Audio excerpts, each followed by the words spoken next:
Ok les gars, j'ai complètement foiré ma personal brand et je vais vous raconter un peu comment ça s'est passé. En fait, il faut savoir que moi j'ai toujours voulu faire du contenu sur les réseaux sociaux et en fait j'ai développé deux passions dans ma vie, enfin plutôt trois. C'est le développement personnel, la spiritualité. Je suis addict à la spiritualité les gars, et au dev perso, et aussi à la séduction. Et en fait, tout a commencé il y a 4 ans lorsque j'avais 21 ans. Euh, Plus précisément à 20 ans.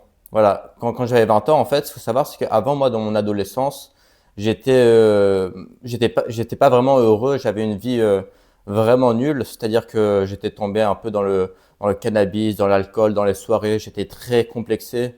J'étais tout le temps chez moi. J'avais beaucoup d'amis, mais c'était pas des vrais amis. J'avais beaucoup de relations avec des personnes qui étaient amies avec moi que par intérêt. J'avais pas de copine, donc franchement ma vie elle était vraiment naze. Et j'étais en dépression, j'avais beaucoup de complexes. Et en fait, à l'âge de 20 ans, je me suis réveillé et j'ai vu que ma vie était nulle. Donc qu'est-ce que j'ai fait? J'ai bloqué tout. Je les ai pas bloqués, mais j'ai arrêté de fréquenter toutes les personnes que j'avais dans mon entourage.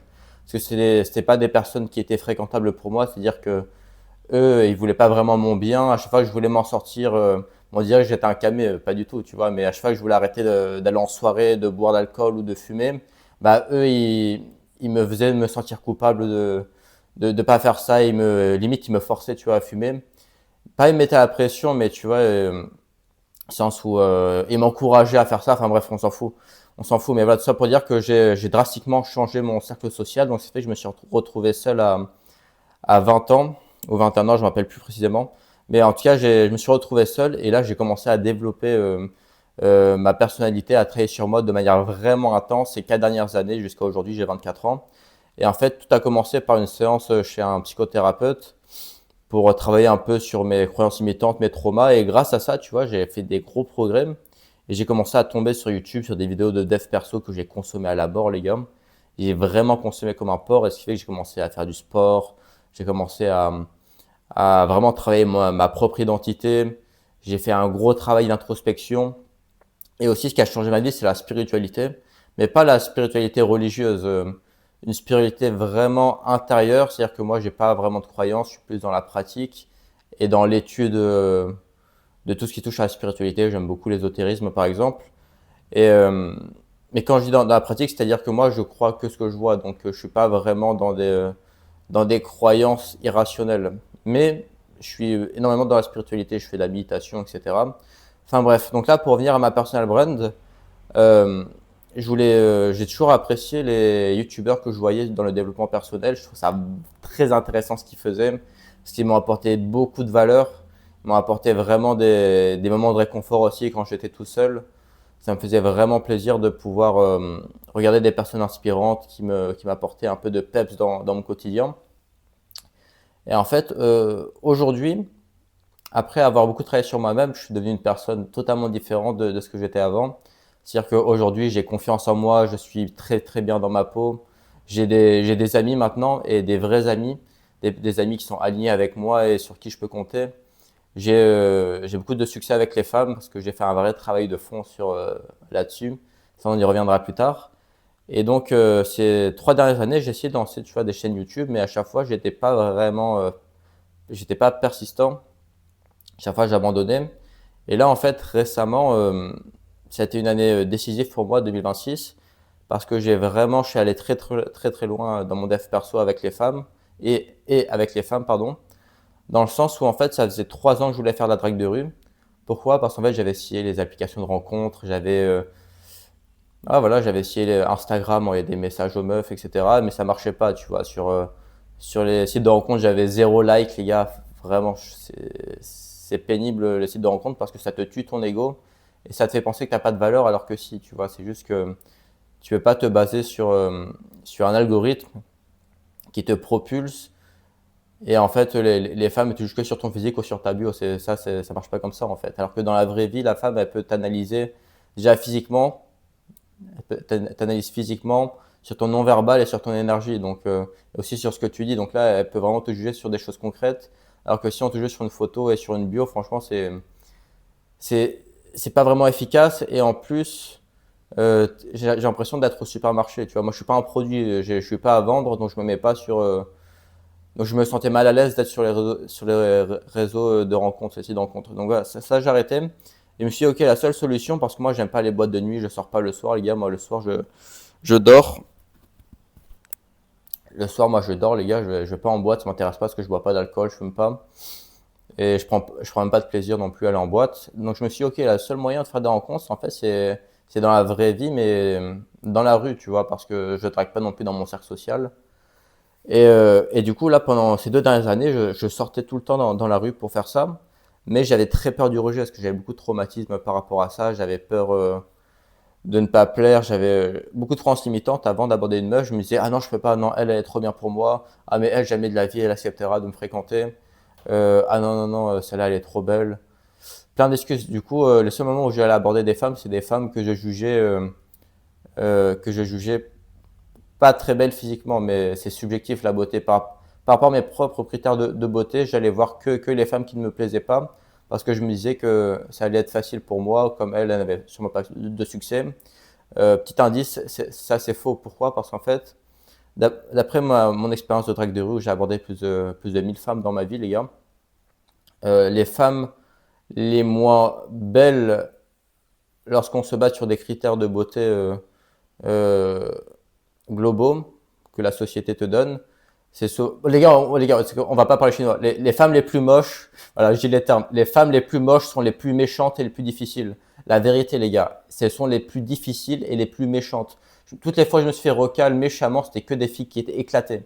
Voilà, les gars, je dis les termes parce que je voulais pas non plus choquer. Franchement, les gars, les femmes moches, n'abordez jamais des femmes moches, elles sont vraiment cruelles, elles sont méchantes.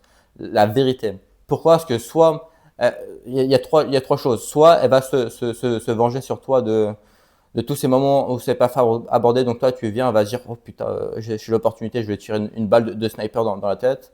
Soit elle va penser que tu te fous de sa gueule, donc elle va se braquer. Soit, comme elle se fait beaucoup aborder par des mecs qui ont le même mindset que je t'ai présenté, bah, elle a l'habitude, elle pense qu'elle est canon, donc elle va faire la difficile, elle va être calme. Il faut que tu abordes que des filles qui sont un minimum belles, voire très belles, parce que elles, comme elles impressionnent, elles sont moins abordées par des gens normaux, parce que là, on parle pas des racailles ou des cassos qui sifflent les femmes dans la rue ou qui manquent de respect. Nous, on n'est pas des gens comme ça, nous sommes des gentlemen qui respectent les femmes. Ça, c'est très important. Si toi, tu respectes pas les femmes, quitte ma vidéo tout de suite. Si tu respectes pas les gens en général, je te veux pas dans mon audience, sauf si tu es prêt à changer. Mais voilà, moi, j'accepte que des gens qui ont de l'éducation. Voilà, très simple. Donc, il faut que tu abordes que des femmes qui te plaisent un minimum physiquement, parce que comme le process il est long et il est un peu difficile, autant le faire dans un terrain qui te plaît. Voilà, donc première chose, pour revenir à ma propre personal brand, donc en fait moi après avoir beaucoup travaillé sur mon dev perso et sur les femmes, je me suis dit ok maintenant j'ai envie d'aider la personne que j'étais avant. C'est-à-dire que moi, pendant ces 4 dernières années où c'était une vraie traversée du désert, j'étais tout le temps seul chez moi, sans amis, sans savoir quoi faire de ma vie, j'étais pas bien dans ma peau. Là, aujourd'hui, j'ai la capacité de prendre cet ancien moi et de l'emmener plus rapidement au résultat désiré, tu vois. Pour moi, le résultat désiré, c'est se sentir bien dans sa peau et pouvoir accomplir ce que tu veux. Donc ça, c'est vraiment très important pour moi. Et en fait, qu'est-ce que j'ai fait? J'ai ouvert sur Instagram. Donc là, on va parler concrètement de mon dernier projet. C'est il y a 3 semaines, je me suis dit, ok, je vais créer un compte Instagram sur lequel je vais cibler des personnes qui veulent reprogrammer leur subconscient et qui veulent simplement avoir du succès avec les femmes. Donc c'était ces deux angles-là. Donc j'ai commencé à et surtout c'était une audience anglophone et américaine que je ciblais. Et donc j'ai commencé à faire plein de vidéos sur Instagram en organique. Et en fait ça marchait pas vraiment. Tu vois, j'étais dans la prison des 200 vues, 300 vues. Donc je me suis dit ok, j'avais créé un school et je me suis dit ok, je vais lancer des ads pour faire du low ticket ou high ticket. Je sais pas si vous connaissez. En fait c'est quand tu vends un produit d'appel vraiment pas cher, genre à 20 balles. Et en fait, sur ce produit d'appel, tu donnes un max de valeur sur ton school et après, tu proposes un coaching high ticket à tes clients. Donc moi, j'ai fait ça pendant une semaine, j'ai lancé mes ads, ça m'a coûté 100 € total J'ai fait une vente, les gars, à 19 $. Donc, tu enlèves la commission de school et tu convertis en euros, ça te fait 15,68 €, il me semble. Franchement, les gars, j'ai perdu un peu d'argent quand même. J'ai perdu 84 €. Bon, c'est pas grave. Mais tout ça pour dire que ça, c'était un peu un échec. Et donc, parce qu'en fait, il faut savoir, ça coûte très cher de faire de la publicité quand tu cibles des Américains et des Anglais. Le coût par mille, donc en fait, le coût par mille, c'est combien est-ce que tu payes à Facebook pour que Facebook présente ta publicité vidéo à 1000 personnes. Moi, c'était genre 40 €, tu vois. Alors qu'en France, j'ai pas les chiffres en tête, mais je crois que c'est 10 €. Donc tu vois, ça coûte 4 fois plus cher. Mais tu vois, cette audience-là, anglophone, américaine, eux, ils payent plus rapidement à ce qui paraît. Tu vois, bon, ça, je sais pas, j'ai pas comparé. Voilà, donc ça, c'était mon premier échec sur ma personal brand. Ensuite, mon deuxième échec, c'est que, les gars, ce qu'il faut savoir, c'est que c'est assez frustrant, en fait. Moi, je parle couramment anglais, mais je fais beaucoup de fautes grammaticales et surtout que j'ai pas un super accent. Ce qui fait qu'en parlant, c'est difficile je pense que c'est difficile pour une personne américaine ou anglaise de rester accroché à ce que je dis parce que j'ai un mauvais accent, une mauvaise prononciation et je fais des fautes grammaticales énormes. Par conséquent, je pense que c'est pour ça que mes vidéos en organique ne fonctionnent pas vraiment. Bon, après, j'ai fait ça que pendant 3 semaines. La dernière vidéo que j'ai postée, c'était hier. Donc, aussi, j'avais du mal à nouer un lien avec la vidéo. Je dis avec les vidéos, pas avec mon audience, parce que j'ai pas d'audience, les gars. Mais avec la vidéo, parce qu'en fait, j'étais tellement focus sur ce que je devais dire que c'était difficile pour moi de vraiment me sentir à l'aise, d'être moi-même, de retranscrire le plaisir que j'ai à faire cette vidéo. Et j'ai même fait des vidéos long format sur YouTube, j'en ai fait 3 en anglais. Et tu vois, c'est pas comme tout de suite. Là, par exemple, là-dessus, je prends du plaisir à parler avec vous. Je suis tranquille, je suis à l'aise, relax. Les mots ils sortent naturellement, alors que quand je fais de la vidéo en anglais, je suis plus comme ça. Yes, okay, guys, you have to be, you have to work on yourself. Be ready to accept the pain. You have to be consistently. When you do cold approach, you have to accept rejection. Je sais pas si vous voyez les gars, là, c'est différent en fait, je suis grave focus sur ce que je dis. Bon là j'ai dit n'importe quoi, hein. Mais je suis grave focus sur ce que je dois dire et je sais pas, c'est nul, j'aime pas les gars, je me sens pas cool. Je me sens pas à l'aise franchement à faire des vidéos en anglais. Mais aussi il y avait le double bénéfice d'apprendre à parler anglais.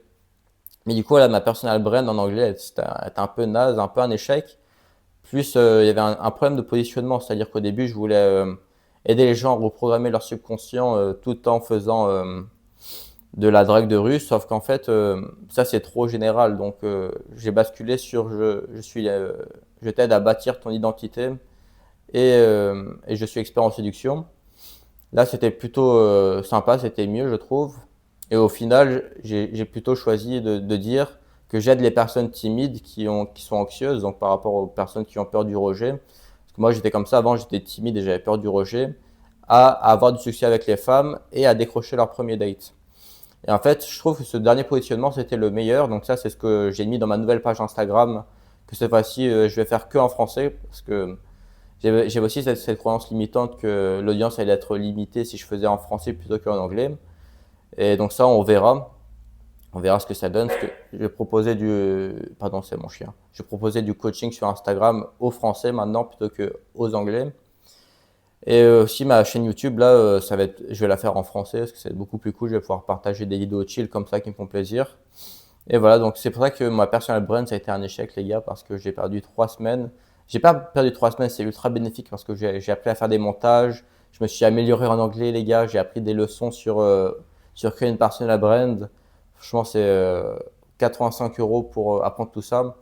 Franchement, c'est vraiment pas cher parce que j'aurais très bien pu payer une formation, je sais pas combien, à 300 € pour apprendre de mes erreurs. J'ai aussi appris à être beaucoup plus captivant en vidéo, c'est-à-dire à être plus direct, à faire un meilleur hook, etc. Et franchement, je suis très fier du travail que j'ai pu accomplir sur ces 3 dernières semaines. Et même si les gars, en fait, quand je dis que c'est un échec, c'est pas vraiment un échec parce que déjà, tu peux pas mesurer qualitativement et quantitativement une page Instagram sur 3 semaines, c'est assez compliqué parce que c'est pas assez 3 semaines. Normalement, c'est sur 3 à 6 mois. Même si au bout d'un mois, tu vois, tu devrais déjà avoir un minimum de résultats. Là, j'ai que 12 abonnés. Mais c'est plus en termes d'alignement où ça a été un échec, entre guillemets, et où ça m'a beaucoup apporté de comprendre que j'étais pas vraiment au bon endroit. Et voilà, donc je pense que là, cette chaîne YouTube, je serai beaucoup plus épanoui et beaucoup plus aligné en faisant du contenu en français sur YouTube et sur Instagram. Donc là, les gars, je vais faire une vidéo par jour, long format et aussi sur court format sur Instagram pendant le maximum de temps possible parce que je pense que ça va me faire du bien de faire tout ça et de rigoler avec vous un peu, de discuter. Et voilà, donc je vous dis à bientôt. Si vous avez des choses à me dire, n'hésitez pas à m'envoyer un message sur Instagram ou dans les commentaires. Moi, je me ferai un plaisir de discuter avec toi tout simplement. À bientôt les gars, ciao ciao.